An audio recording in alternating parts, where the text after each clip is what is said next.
137వ కీర్తన 9 చరణములు.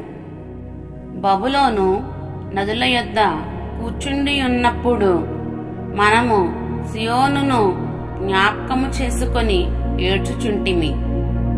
వాటి మధ్యనున్న నిరవంజి చెట్లకు మన సితారాలు తగిలించితిమి.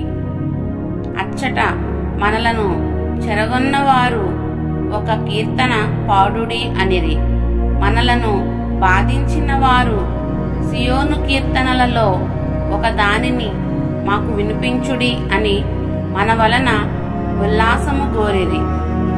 అన్యుల దేశములో యెహోవా కీర్తనలు మనమెట్లు పాడుదుము? యెరూషలేమా, నేను నిన్ను మరచిన ఎడల నా కుడి చేయి తన నేర్పు మరచునుగాక.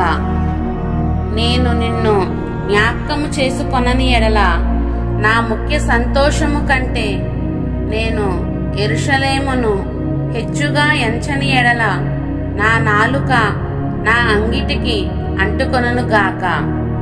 యెహోవా ఏదోము జనులు చేసినది జ్ఞాపకము చేసుకొనుము. యెరూషలేము పాడైన దినమును జ్ఞాపకమునకు తెచ్చుకొనుము. దానిని నాశనము చేయుడి, సమూల ధ్వంసము చేయుడి అని వారు చాటిరి గదా. పాడు చేయబడబోవు బబులోను కుమారి, నీవు మాకు చేసిన క్రియలను బట్టి నీకు ప్రతీకారము చేయువాడు ధన్యుడు. నీ పసిపిల్లలను పట్టుకొని వారిని బండకు వేసి కొట్టువాడు ధన్యుడు.